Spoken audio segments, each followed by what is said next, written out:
Yeah, it's a very hard match. I mean, obviously, because Blanka can play very defensive, but, I mean, how do you rate the matchup in general? Do you have a lot of good Blanka players in St. Louis? We have someone that does play Blanka, so I have a little bit of experience, but not enough to be consistent.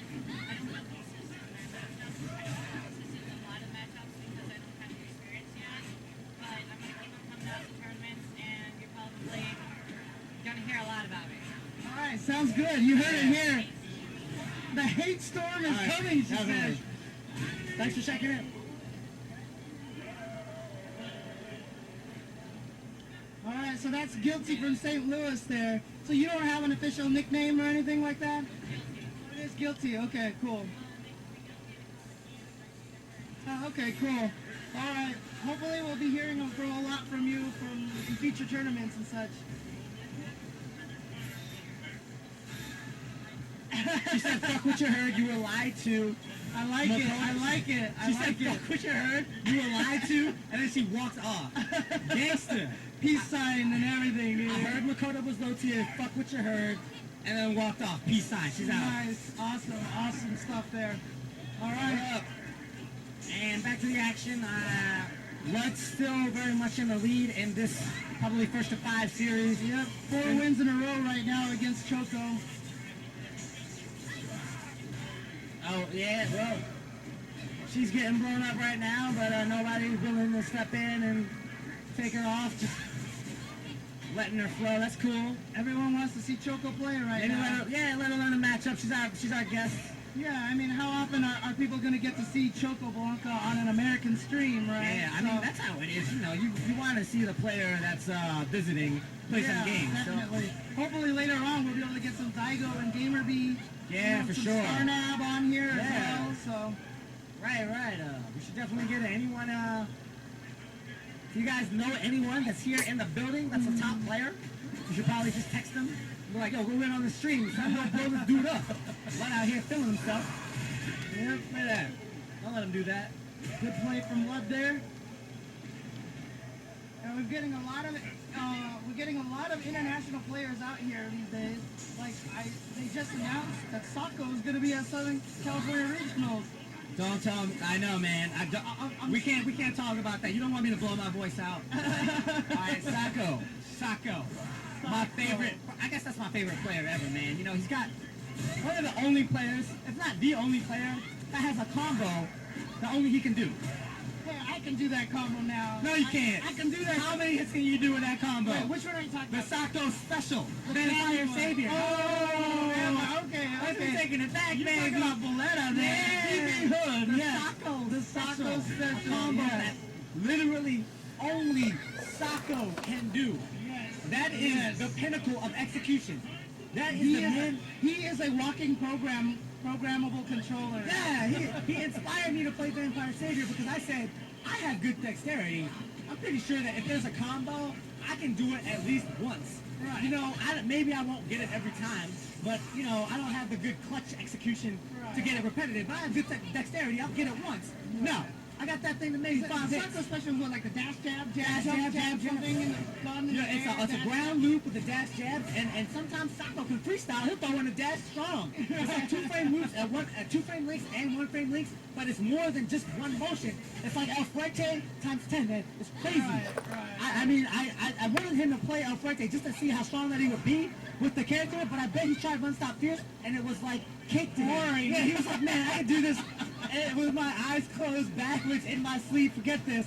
And he's like, yo, like, Sako Special is something on another level. You know, that's a man that is just like, you know, on another level in Street Fighter. And to see him come to America it's just like, it really is a signal of a new era in Street Fighter. We have Momochi, Daigo, and Choco Blanka, who we see on the screen right here, all the way out to Ohio, you know, East Coast, essentially, tournaments, you know.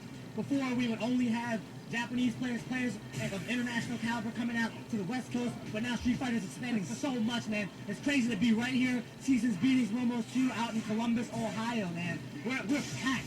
I just want to meet Sako and yell at him for making Capcom nerf Cammy. That's all I want to do. You know what? You want to blame Sako, right? But TKD was the only guy out there doing anything with Fuerte, he got nerfed too. Yeah, I don't think true. Capcom is This listening. true. I don't think they're listening. No, definitely. I'll be so happy to see Sako.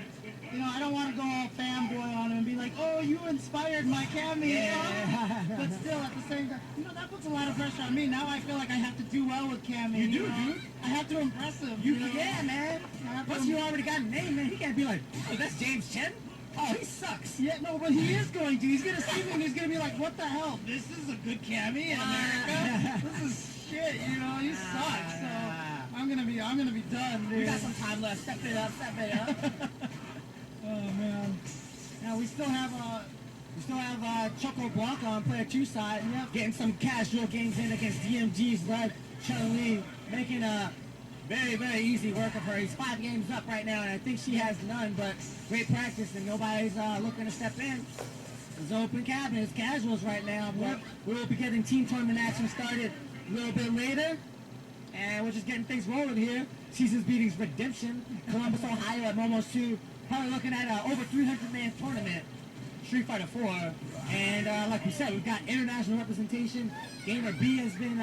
we have people from all over the country. St. Oh, Louis, Arizona, all New over York, all over this California. country, all over the world. We got France here, Taiwan, It's exciting right Japan. now. Not to mention, like, probably half the states in attendance.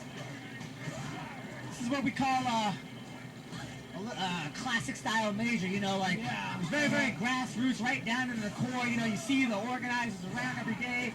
It's not quite the animal that Evo is growing up into, but the tournament is huge. The stakes are big, and the skill level is very, very high. Seasons Beatings is slowly turning into like the #2 main tournament in Yeah. the country. That's right. And you know, there are certain other tournaments that may give a competition, but I love that. Yeah. I want all the tournaments to step their game That's up. right. That's right. I want all the tournaments to be, because it'd be awesome if we just like can have a schedule, like if we can count on Seasons Beatings in October, Evo in July, Right. West Coast Warzone in January, Right. New York. If we can count on all these tournaments at being at the right times at all the times, then we can end up with just like the craziest season, That's right. year-round season. I mean, before Street Fighter 4, after Evo was done, everyone stopped playing Street Fighter until like January. Yeah, it was time to go back in the cocoon, man. Yeah, exactly. Time for the holidays. Everyone was actually sick of fighting games for a little while, Yep. but right now, everyone just can't wait to play more. Yeah, you just got you take a 2-week break, and then you're like, man, there's like 6 more tournaments coming up in preparation for Seasons Beatings. Yeah, I'm I hungry know. again. I think I played Street Fighter like the next day after Evo was done, you know? I was like, God damn, I did bad. I need to practice up. You know what it was for me? It was TVC. I turned that one on like every day for 2 weeks after Evo, just seeing how good everyone else was in the top 8, and I was like, man, I wasn't even up to snuff. You know, I just barely made it up here by the skin of my teeth. And that's really what we're seeing now. You know, I really agree. If we have more tournaments is more people.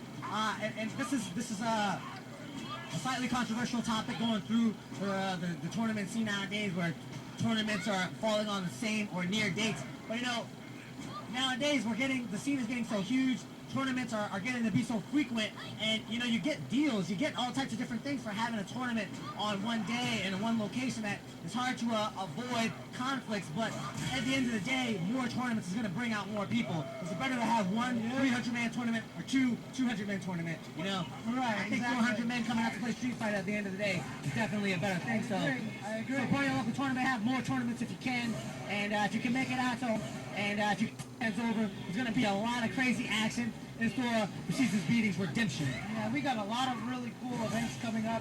I think the Third Strike Teams is going to be later today. The Street Fighter 4 Teams is going to be later today. Crazy The action. Auction Tournament is going to And be for later late, today. DMG Life. So lethal with the Superman. It's like he never misses.